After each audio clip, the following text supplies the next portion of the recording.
Hi guys and welcome to my channel. My name is Tina and my aim is to improve your drawings just like others have done for me when I just started out. Now let's keep this intro short and sweet. This is part 2 of the video pastel pencils versus colored pencils, so if you haven't watched part 1 yet, make sure to do that first before going on to this one. Now let's get on to the video. Let's talk a little bit about the next difference. It's nothing much, but it's worth mentioning. And that is making mistakes. I'll keep it simple. With colored pencil, you almost have zero room to make mistakes. If you make a mistake with some glazing, this will not be the end of the world. If you went over a highlight in the eye on the other hand, it's gone forever. With pastel on the other hand, since you can use those lighter colors on top of darker ones, you have more chance of fixing your mistakes. In this regard, I personally find pastel easier since colored pencil is a way more final medium. Since we're on the topic of making mistakes, let's talk about erasers. I'm not sure about other people, but I don't find erasers to be handy with either colored pencil or pastel pencil. Trying to erase a line in either medium will not completely work. This means you can't use the erasers to erase some colors and fix your mistake. In some cases, this can help lift some of the pigment and you can go over it with another color and the mistake is covered. But remember, an eraser will most likely never solve your mistake on its own. I do use it for other purposes, but only when I'm working with colored pencils. For example, you can use it to lift up some pigment. And as such, you can create the illusion of fur, for example. It's also useful to make your sketch lines less visible. Now that I talked a lot about how the mediums go onto your paper, let's talk a little bit about their appearance. Soft pastel has a very soft feel to it, at least in my opinion, and for this reason I also prefer this for my wildlife pieces. Colored pencils, on the other hand, can look a bit harsher, and they are also a lot easier in comparison to pastel to keep a sharp point, making it a good choice of medium, if you want a lot of detailed, defined lines. The reason for this is because of the binder again. Colored pencil has a lot of binder in comparison to pastel pencil, and this makes the point a lot sturdier. Pastel pencils, on the other hand, has more pigment and less binder, which means they break a lot easier. Therefore, they don't hold a great point at the tip of the pencil. Because of the lack of binder, the point tends to crumble as you draw, making that fine line way more difficult. When it comes to the colors, pastel pencil has the upper hand here because of the difference in pigment. It doesn't matter which brand of pencils you use, if you compare them to colored pencils, they will always look a lot more vibrant. That's why it's called a colorist's medium. Now, depending on how you layer your colored pencil, you can make it look a little bit more like pastel.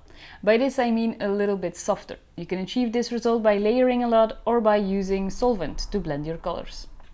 Otherwise, you just need to assess the look for yourself and see which one you like most. I do have to say that clients for commissions oftentimes don't see the difference between pastel and colored pencils, so the difference isn't all that big to the untrained eye.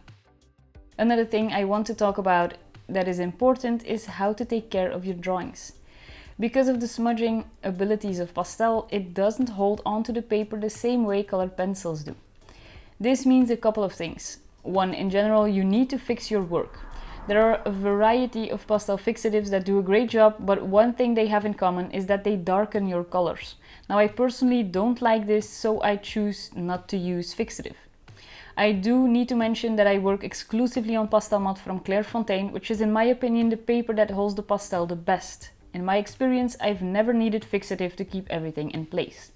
Besides this, another key aspect is that you will need to frame your pastel drawings. If you don't do this, can you imagine how your drawing will look after a few weeks? Dust will fall onto the art piece and you will want to wipe the dust away. Well, guess what? You'll be wiping away more than just the dust.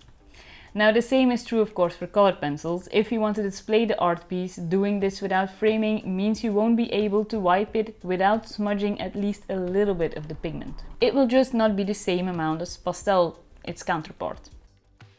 If you don't intend to showcase your pieces, colored pencil is a little bit easier to store. You can just put these in a binder or folder and you don't need to worry about anything happening to the piece. Pastel drawings, on the other hand, need to be treated with a little bit more care.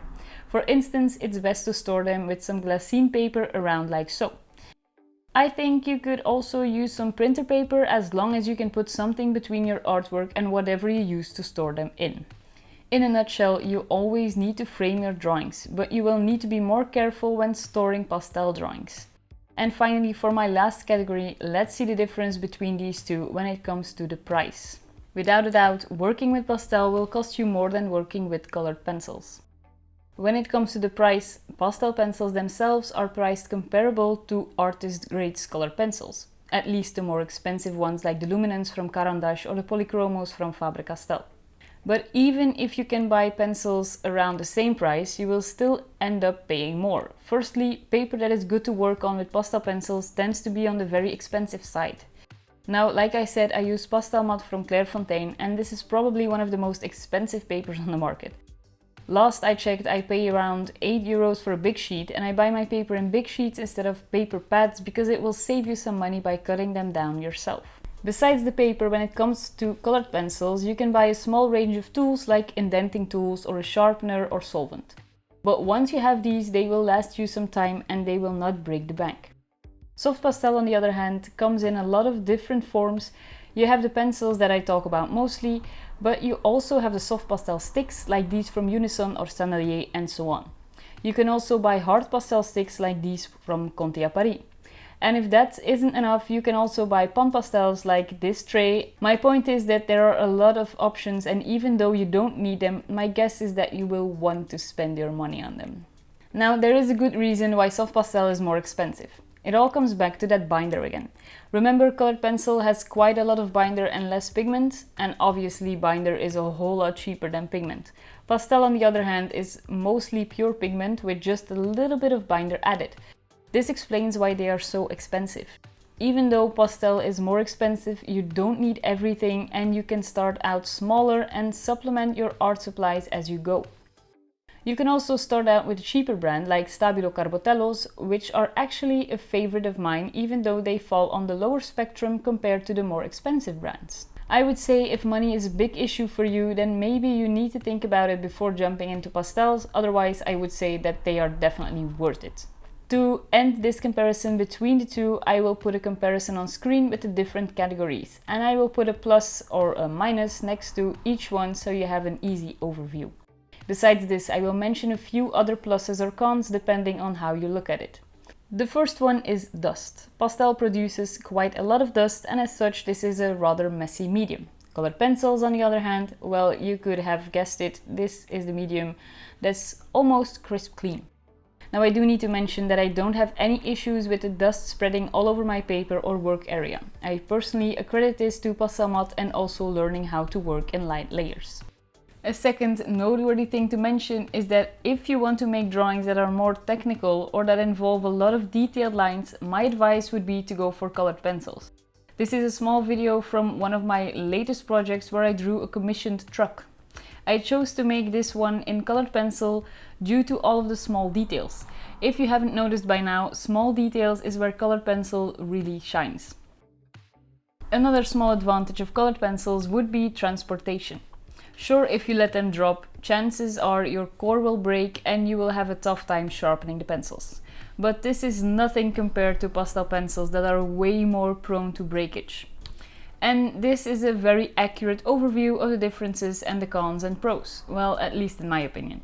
My personal advice would be the following: if you tend to work on smaller projects or very detailed projects, I would advise colored pencils. Otherwise, I would advise pastel pencils. But I'm a little bit biased, so maybe don't take my word for it. However, there is one instance where you should always go for pastel pencils, and that is if you're an impatient person. Trust me, I know. And that's it for this big comparison. Let me know in the comments if you agree or if you have another opinion. Also, if you have any questions, make sure to leave them in the comments below and I'll make sure to get back to you. I hope to see you again next Friday, and in the meantime, have a great week.